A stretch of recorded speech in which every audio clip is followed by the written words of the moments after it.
Hey everyone, this interviewer's mindset with Michele Asher. There we go. All right. One of my favorite things about doing this podcast is I actually get to meet really interesting people and talk way more before we record than during. So the before would have been a great podcast, but I just hit record now. Michele and I connected. You were actually in a district years ago in Minnesota that I actually came out to speak at, and it was almost a decade ago. So it's been a while. Right. And I was so inspired that I left And and then went to my permanent.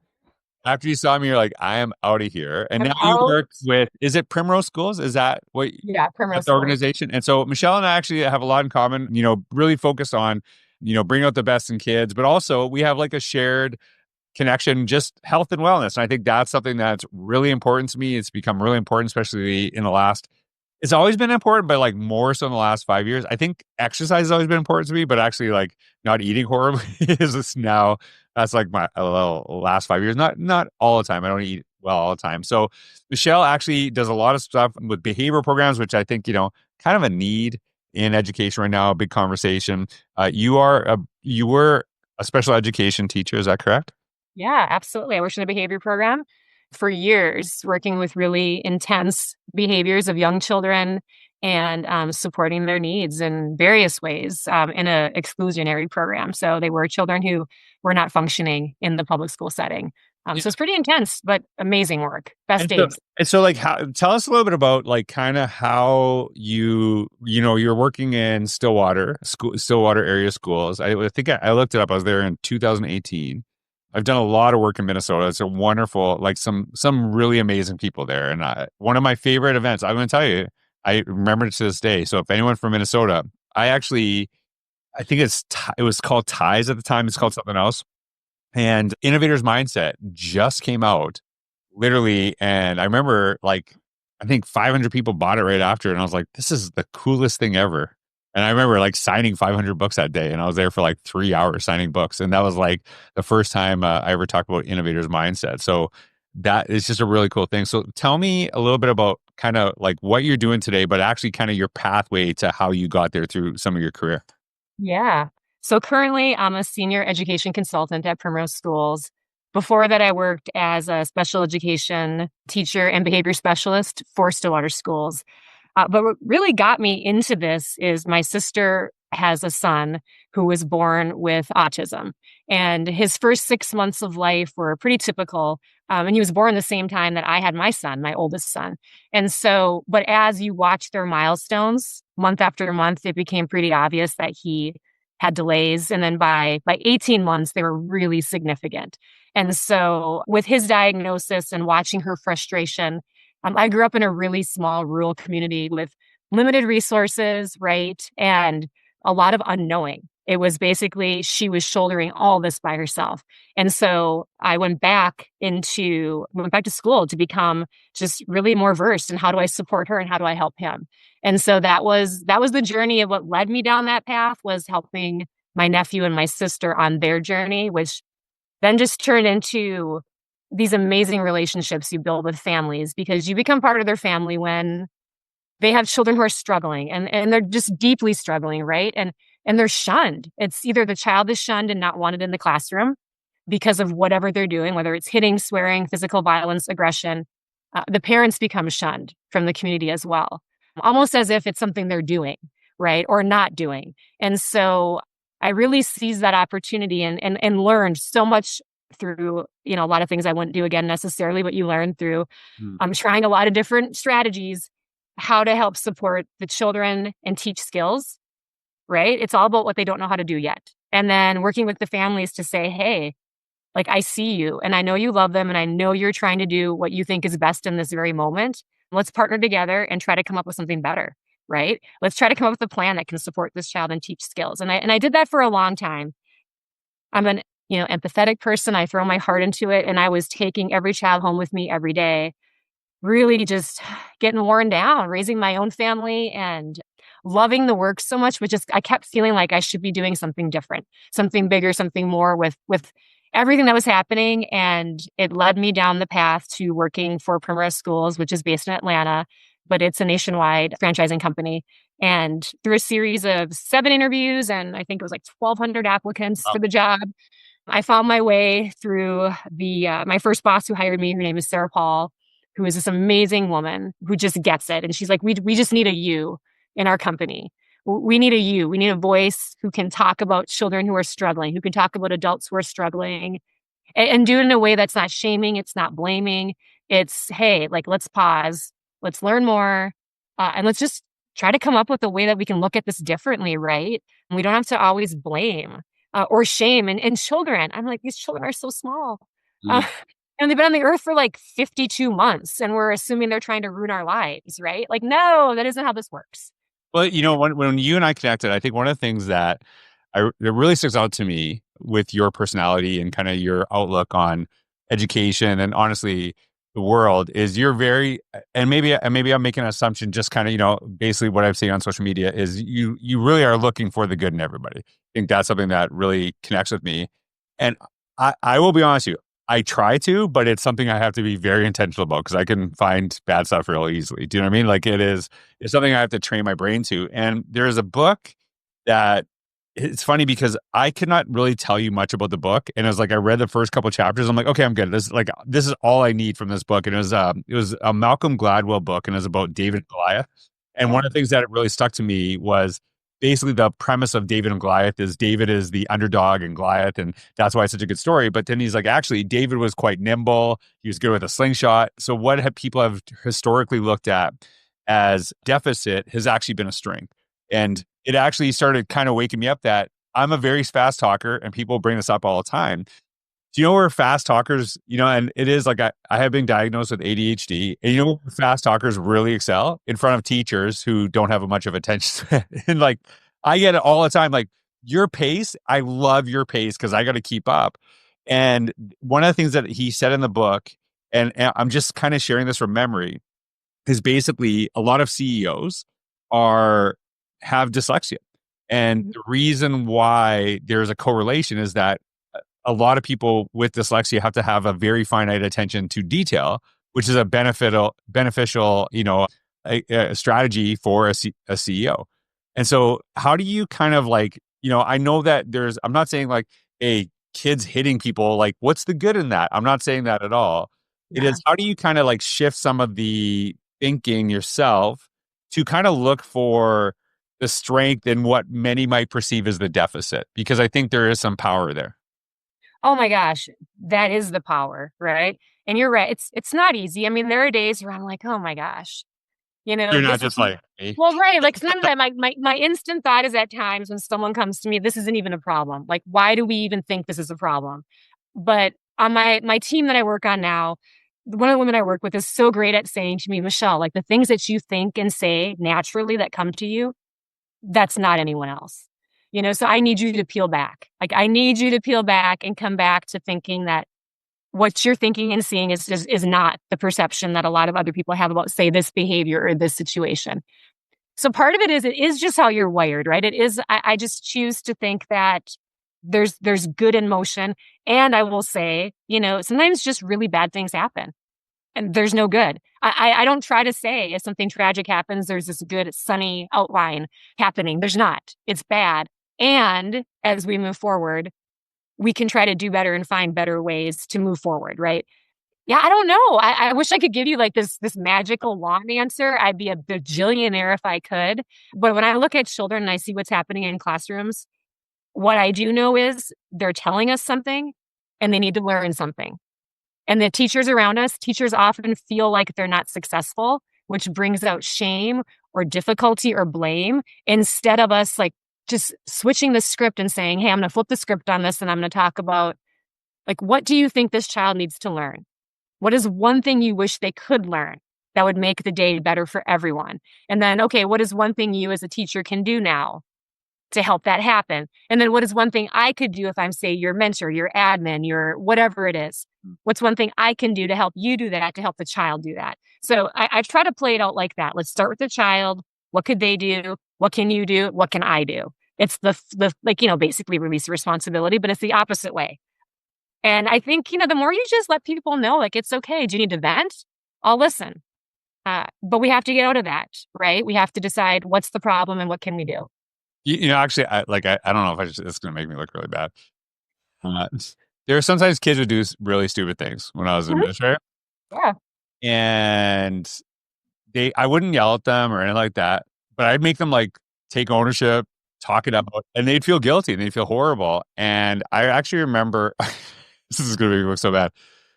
They'd be like crying out of my office, and I'd see like a teacher come by and like, "Oh, you're okay." I'm like, "No, no, no, let them cry."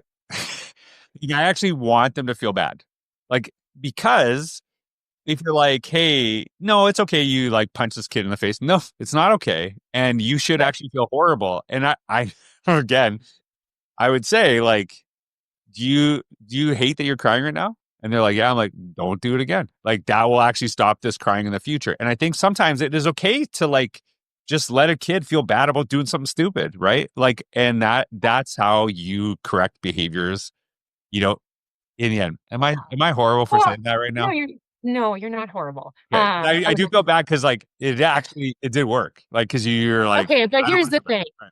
Like okay, so here's Michelle's spin on this, right? I'm not exactly where you are, but it's how I look at it that's differently, all right? Hitting is not okay. It's a no rule, right? Totally. We don't punch people in school. Like we know that. And so I would have rules that say no punching others. I don't say be kind with your hands or be safe. No, no, no, they need to know what a no is. And so that'd be the rule. The rule has now been broken, which means we have to repair it. How do you repair it? You repair it by taking responsibility. Yeah. If the child is willing to take responsibility through words, that's a great first win. Not I'm sorry, not I'm sorry. It's what did you do that was wrong? Why did you do that? And what should we do differently next time? Right. And then how can I help you? So, like, that's the difference. I don't chase apologies. And I didn't want someone to cry because sometimes they're just crying because they got caught. Mhm. Just like, oh, They were crying because they felt bad. That was like, right. But you know what I'm saying? So you have to get past that. Are you upset because you got caught or are you upset because of what you did? mm, And like, I'm okay having those conversations with children. Like, if you're just upset because you got caught, I get it. mm, Right. I mean, I'm not going to pretend that's not the reality, especially as the children get right, older. right. If you're upset because of what you did, why do you think you did it? Well, how do you think you can make this better?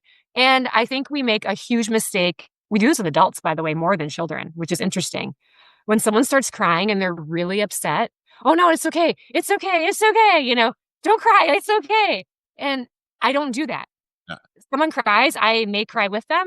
I may sit there and not cry at all. I may put my hand on their shoulder if they need it, like whatever they might need. But it's like you have to give them the space to show them that you trust them enough to handle it. And if I trust them enough to handle crying and big emotions, I trust them enough to change their behavior and meet the expectations, right? So I'm not like wanting them to cry, maybe laugh at them a little bit like you were, haha. I Like, wasn't laughing. but I know I'm joking. I'm joking. But like what I am saying is like I would say, don't tell them not to cry. Don't come and console them like this right now. Let them have this moment because this is the moment they're learning about what accountability, responsibility, and change looks like. So why are you robbing them of this opportunity by saying it's okay, hug, That made me right? feel funny right there. Okay, That made me how's feel that? because that actually, and I think what I left out. One of the things that was really important to me was I ensured that kid, and like I used to call families all the time, and say, "Listen, your kid did something really dumb today, and I want you to know that they told me the truth, which I really appreciate." And I would say, like, you and I both did stupid things when we were young too. Yeah, and just to remind them and to make sure the kid feel appreciated. But kind of as you said, I wanted them to feel bad about what they did. And what I really and these are all the things I ever did as an administrator that were really helpful. I would say to a kid, why are you here?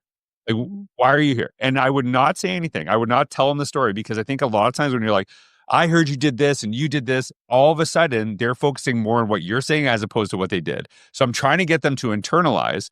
And then I would say, what would you do if you were me? That's it. Those are the only two questions I ever had to ask. And they would be way more harsh than anything I would have done. And so as you're saying, you want them to kind of own the behavior, but also own the action to move forward. And so Mhm. sometimes when they started to realize that and internalize it, they'd feel bad. I'm like, this is good. We want them to feel bad because then it's less likely because I don't want to feel bad, right? So I'm less likely to do that behavior again. So, I feel validated and I didn't laugh at the kids when they're crying. That's not, that's not Not what in the that was. moment. Not in the But moment. I I am maybe a little bit of an old school dad too. Like I have that expectation of my own children. So I want them, and it's not because I want to feel crappy. It's because I want them to do well. And I think that's Okay, that's what I was going to say though. So I really don't think it's driven by wanting someone to feel badly. I don't want anyone to feel badly, but I do want someone to take responsibility and oh, accountability for what happened. So, like, I just nuance, like semantics. I would say, so when people like words matter, I teach a lot about this when I do my speaking events, is, words matter. Power of their language is really important with children and with each other.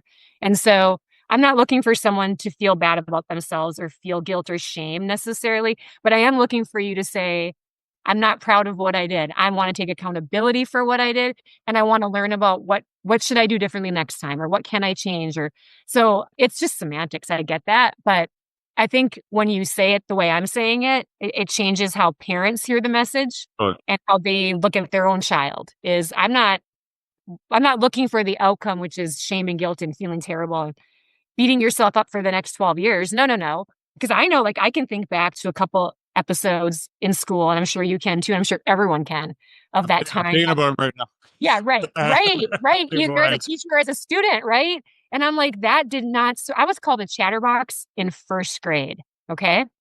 At conferences, my teacher called me a chatterbox. Funny, haha. She's right.